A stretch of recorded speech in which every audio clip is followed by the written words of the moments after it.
An interesting way to look at augmented reality is it needs the real world. So virtual reality is a lot cheaper. If I can just make everything virtually, then it's nothing but bits, and some of the bits can be a little wrong. The minute I have to include the real world, now I have a reference. So I have to match that reference. It's actually a harder job to do. That being said, I think where augmented reality will get used are applications that have to be done in the real world. So if you're maintaining a factory, then those are real valves you have to turn. Augmented reality is the right thing to do. If you're in an office environment with real people that are co-located, then you're going to want to be able to see them. Augmented reality makes sense. But I think we're also going to see a real push into just pure virtual reality because it's a whole lot easier to do. I think the computer interfaces we use today are barbaric.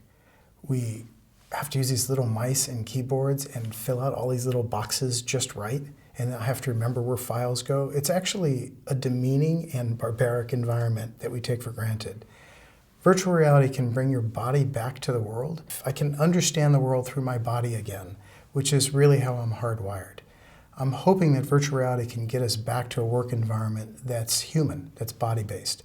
And I know that sounds like a contradiction in terms because we might look like androids with these things on our heads, but I think it's more inhuman to be doing this all day long than to at least have something on our head and be able to move around.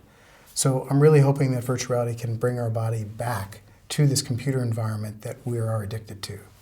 I'm really looking to content artists to bring this the next step to where I hope it ends up.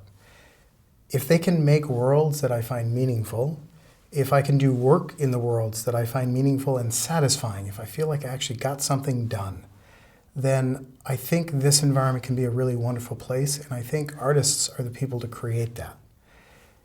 Anything but a mouse and a keyboard where I don't feel like I succeeded at anything.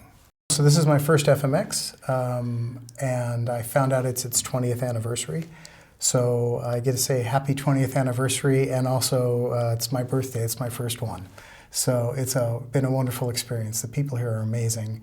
And like I say, they've been doing virtual reality for all these 20 years. They just didn't necessarily call it virtual reality.